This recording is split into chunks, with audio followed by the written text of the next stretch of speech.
Today, you're going to learn 5 incredible chess traps which will blow your opponent's minds and help you win more games. Ready? Here we go. Trap number 1 allows us to either win our opponent's queen or get checkmate in just 10 moves. It starts off with the moves e4, e5 and f4, the King's Gambit, and here black decides to continue with the classical variation with the move bishop c5. Here we continue with knight f3, developing normally, and black opens up their light square bishop with the move d6.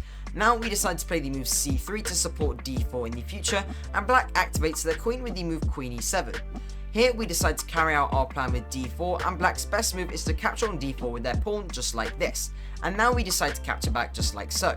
Some of you guys may have realized that now our e4 pawn is totally undefended and black is free to capture it with their queen, and if they do that you may think that that's just a good move.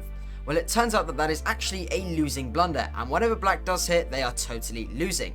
Because we have the beautiful King f2, Bomb Cloud getting out of check. And when black decides to get their bishop to safety with the lovely move bishop b6, we now have the move bishop b5 check. And here black has a few options. First of all, if they block with their pawn or with their knight on the check, we simply have rook e1 on the next move and we win the queen because it is pinned to the king. So instead, black has to move their king. First of all, if they move to the e7 square, we have the beautiful rook e1 and it is the same concept as before.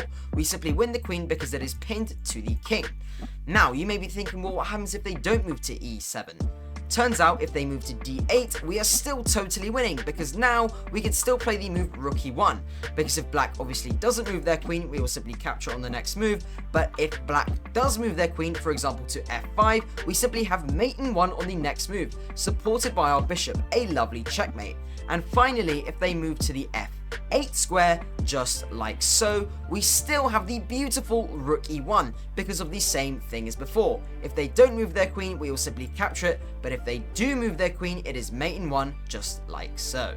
Trap number 2 is where you can promote to a knight on the 7th move and win a queen on the 8th move. It starts off with the moves d4, d5 and c4, the Queen's Gambit, and now we're going to play the beautiful Albin Counter-Gambit with the lovely move e5.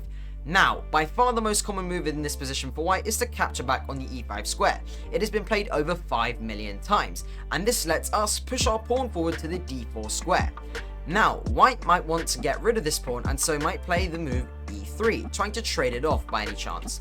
But now what we will do is play the beautiful bishop b4 check, a lovely in-between move giving a check on the king. Now, white can block in a few ways, but in the trap, white decides to block with the move bishop d2. And as you can see, this also threatens our bishop being captured on the b4 square. But we're going to say no, no, no, and simply sacrifice it by taking the pawn on e3 anyway, leaving our bishop to die on the b4 square. And after this, we can play the beautiful e takes f2. And you may be thinking, well, surely this is totally fine for white. Well, it turns out it's not, because first of all, let's just say that they capture this pawn back with their king. This is the most simple variation where we simply win the queen on the 7th move and we are totally winning. But they don't have to take our pawn back. Instead, they can play the move king e2. And you may be thinking, well, what were you saying about promoting to a knight earlier on the 7th move?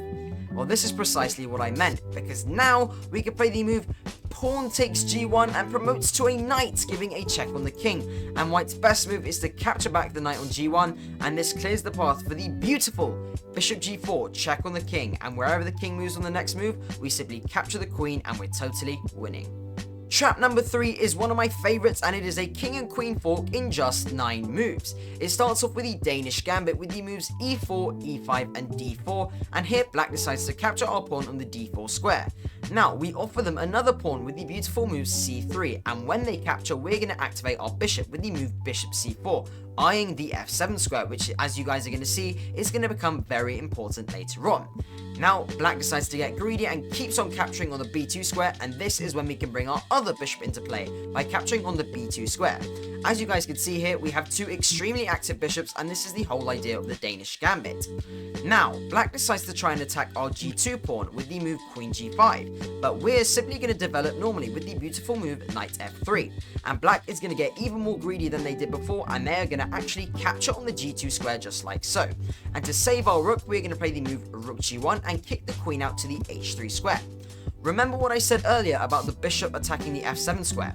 Well, it turns out now it comes into play beautifully, because now we can play the move bishop takes f7, an awesome move, and when the black king captures back, we have the beautiful knight g5, check on the king, but more importantly, fork on the queen as well, and wherever the king moves next, you simply capture the queen and you're totally winning. Trap number 4 is where you sacrifice your queen on the 6th move for a checkmate in the 8th move.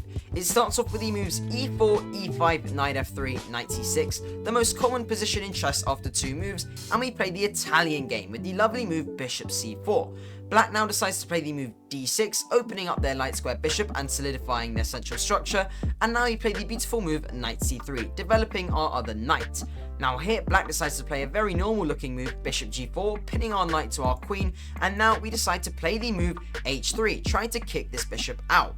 Black wishes to maintain the pin and continue with the move bishop h5, but little do they know that now we could sacrifice our queen with knight takes e5, leaving our queen to die on the d1 square, because when black captures, we have mate in 2. With bishop takes f7, black's only legal move is knight e7, and now we have the beautiful knight d5 checkmate with a queen sacrifice in just 8 moves. Trap number 5 comes out of the Tennison Gambit, also pretty well known as the Intercontinental Ballistic Missile Gambit. It starts off with the moves e4, d5, the Scandinavian defense, and we're going to play the move knight f3, giving black the option to capture our pawn on the e4 square for free. They capture, and we now play the move knight g5, attacking this pawn on the e4 square. Now, black decides to do the right thing and defends it with the move knight f6, and now we simply offer a trade of pawns with the move d3. Black gladly accepts, and we now capture back with our bishop on the d3 square. We're now up in development. Now, black decides that this knight here on the g5 square is very annoying and tries to get rid of it with the move h6, but we're going to say no, we're not going to go backwards. Instead, we're going to go forwards with the move knight takes f7. First of all, if black doesn't capture the knight, well, it's simply then just a fork on the queen and the rook, so we would be winning one of those 2 pieces anyway, so black decides to capture our knight on the f7 square. But this clears the path for the beautiful bishop g6 check, and the idea is that the king can now no longer go back to the e8 square to defend its own queen because of the fact that the bishop cuts that off. So instead, black's best move is to simply capture the bishop on the g6 square, and now the queen is totally undefended on the d8 square, just like so, and now we have the beautiful queen takes d8, winning a queen in 8 moves. I really hope you guys enjoyed these 5 brutal and aggressive chess traps which you guys can use against your opponents in your own games. Let me know which one was your favourite down below in the comments. Don't forget to like and subscribe for more videos just like this one, and best of luck in your games. See you guys in the next video. Bye bye.